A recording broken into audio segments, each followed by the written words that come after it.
I don't think I've necessarily discussed this topic enough, though. It's estimated that 2 in every 1,000 children have a visual impairment. Such is the case, actually, for my younger brother. Growing up, he used to have to wear an eye patch to school.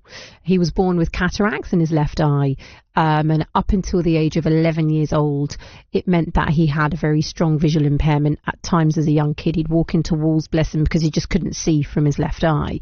So I've navigated visual impairment very much as an older sister, going to school, trying to assist my brother and ensuring that he was all right. Didn't feel very left out at times when I suspect he probably did. But a key part of this conversation, and why I wanted to talk about it for the school run, because I was really touched when I heard about this new campaign. Reading is such an essential part of learning for children. And that is also the case for blind and partially sighted children. Audiobooks provide a vital alternative to print books, yet they actually remain expensive and very limited. Tackling this is the Royal Society for Blind Children's Bedtime Donations campaign. So basically they're getting celebrities to record bedtime stories and more. You can head to the website, by the way, rcbc.org.uk. I wanted to find out more about it. I'm super chuffed by this. I'm joined in the studio now with Sassy Wyatt, who is a blind disability advocate and podcaster. Sassy, thanks for coming in today. Thanks so much for having me. It's exciting. It's such a pleasure to have you on the show. I shared my story at the beginning of this because I do think it's a wider conversation. When we talk about children who are either blind or partially sighted, it's not just the child, it's the family member that goes on that journey with them. What's your thoughts, firstly, on that? I think you're exactly correct. I've got a sister that's almost 9 years younger than me, and she had to navigate my sight loss with me. Right. And my entire family, we had to change our entire dynamic because I went through sight loss and it was quite quick and quite aggressive. So hearing your story and how passionate you are as a big sister and also just as an advocate for the visually impaired community is amazing. So thank you. I think it's one I was only conscious of because my brother had basically kids used to call him pirate eye, you know, and that was not nice because he used to wear like a pirate patch, you know, on the left eye to try and on the right eye to try and help with his left eye. And you know, bullying becomes a thing. A child becomes more conscious of what they're going through. Sometimes creative arts actually is the best avenue for a child to escape. But then you look at the world of reading, and unfortunately even now there is not enough being done to support blind and partially sighted children around reading, and that's where this campaign kind of comes into play, doesn't it? Let's talk about what's going on. Give me more details. So the campaign is called the Bedtime Donations, and it's a massive piece of work done by the Royal Society for Blind Children in tandem with a company in Germany.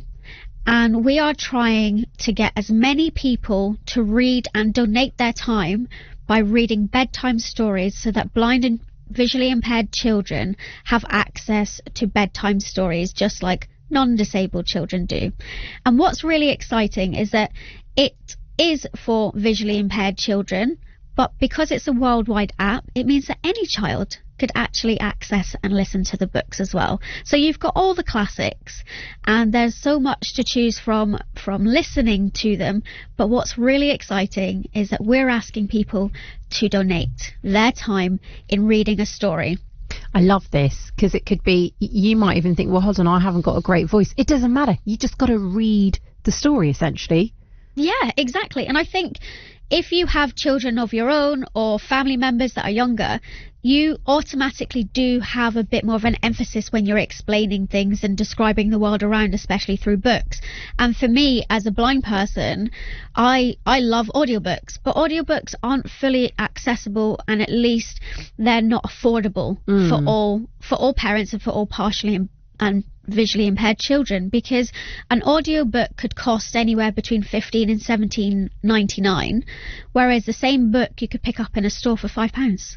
That's quite a discrepancy, isn't there, in terms of the cost? Understandable, some would say, Sassy, because of all the production that goes into it, but that's what this campaign is trying to do, is just strip all of that back, back to basics of just reading the story. Mm-hmm. Exactly. And I feel very, very proud and privileged that I donated a childhood story of mine, which was Goldilocks and the Three Bears. Oh, lovely. And yeah, I'm really excited by that. And what we're really asking for now is, because the app has been in such demand, there's been over 2,000 downloads and there's been 200 books with only 11 left. Wow. We're asking publishers to donate their books so anyone in the public can read it aloud. Okay. So if you are an author or a publisher and you've got children's stories that you want to donate, then we'd love to have you. So you need to go on rsbc.org.uk, and this is quite the mission, because as it says on the Royal Society for Blind Children website, we're on a mission to create the world's largest free children's audiobook library. What I've always found, Sassy, and I wonder what your thoughts are, by helping and supporting those that are in need, so in this case, those children that are disabled, it helps the wider community, doesn't it? This is essentially going to be for everyone as well. Absolutely. I think that is the concept of universal design. You build and design something maybe with the disability community in mind, but actually it benefits everybody. Yeah. And that is what an audiobook is, because anyone listens to an audiobook. It's not just visually impaired people. And look how much joy we get out of listening to audiobooks and consuming them either by ourselves or with loved ones. I know I read a lot with my husband. We just sit and listen to audiobooks all day long. Yeah, I do love a good audiobook. I agree with you. John Richardson, Ralph Little, Matthew Bainton. There are big celebrity voices that you can also hear within these audiobooks as well. But as you rightfully say, Sassy, this is for everybody to get involved with. So go to rcbc.org.uk. Okay, if someone's thinking, I'd like to do this, but how does it work? Can you talk us through that, Sassy? How easy was it for you to do the audio bit, the story that you recorded? It is super simple. You download the app either on the Google Play Store or the Apple Store, and it will give you instructions, step-by-step instructions on how to actually manually input the book. You read it aloud as if you were reading it to your child or family member, hit record, and the AI does all the magic for you. Oh, goodness, we love a bit of AI. Hey, this is when it's doing the good work. Because I know oftentimes we hear about the negatives of artificial intelligence. But isn't this quite something, the fact that it's being used for good to help so many? So head to the website, rsbc.org.uk.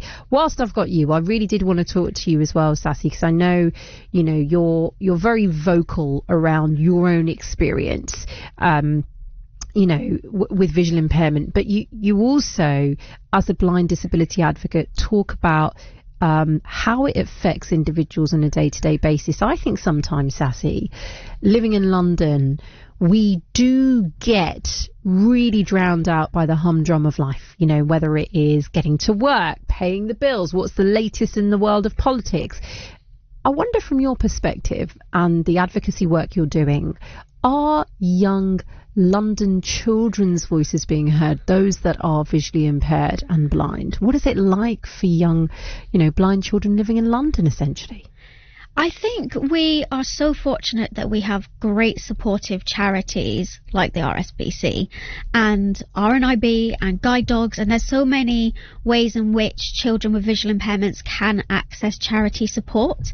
But the reality is, if you're thinking about navigating a really busy street, or if you're trying to go to school and you don't have the provisions in place, and that can be really detrimental to a child's learning. I know that for me, when I was losing my vision and in a mainstream school, it was really difficult for the school to put in provisions to make it accessible to me. And that is what we campaign for generally, because children need to have the right access to education just like everybody else, but they need to have the confidence and the independence to do so. And that's where living in London is fantastic, because it can really build their self-esteem, but it can also break it if it's too busy, if the road crossings in London don't beep. How does a blind child know how to cross the road safely? So it's everything from top to bottom. Talk me through a bit more what you mean by that in terms of the road crossings not beeping, and how that would of course affect a blind child's perception of where they are.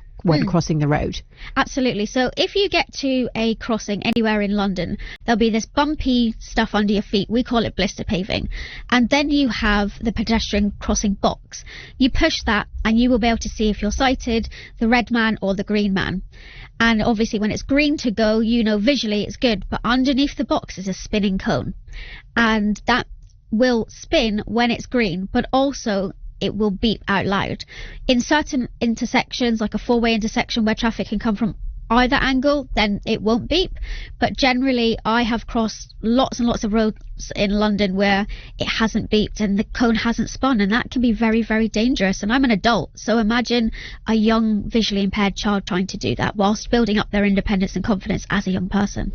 Is London as accessible as perhaps many would like it to be for those that are visually impaired and blind, or not? What's your take?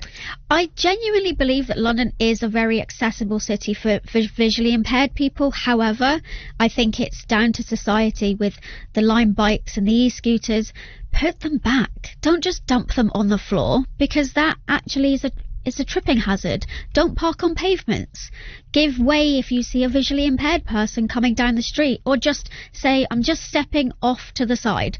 Because what people do is they stand and stare at you until it's too late, and you either crack their ankles or they trip over the cane, and then it makes you feel silly. Yeah, I mean, is part of it that just Londoners, commuters are not conscious of people around them, including people that are visually impaired or blind? I think we've got into such a society with technology that our heads are in our phones all the time. And I always quip that sighted people are more blind than I am, because the amount of people that have walked into me because they've got their head in their phones. But that is with any town, any city, any country. It is not just down to London. But of course we're in London and we're speaking directly to the lovely listeners of London. So do us a favour, if you're on a Lime bike or an e-scooter, pop them back. Don't be afraid to offer assistance to a visually impaired person if you see us out and about, but also don't be offended if we say no, because most of the time we've got it. Yeah, is it that thing of don't just come and hold your arm and help you cross the road. Ask if you want that help. Yeah, an incredible friend and campaigner of mine, Amy Kavanagh, she actually did a campaign many years ago called Just Ask, Don't Grab. And it's literally those 4 simple words. Ask us if we need help, don't grab us, and we will let you know if we need that help. Sassy, such a pleasure having you here on BBC Radio London. If you're tuned in and you love the work that Sassy is doing, as do I, you can head to her website. It's blindgirladventures.com for more details. And just coming back to that initial point Sassy was making, head to that website, rsbc.org.uk. Thanks for joining me today. Thanks so much for having me. Feel by the wayside.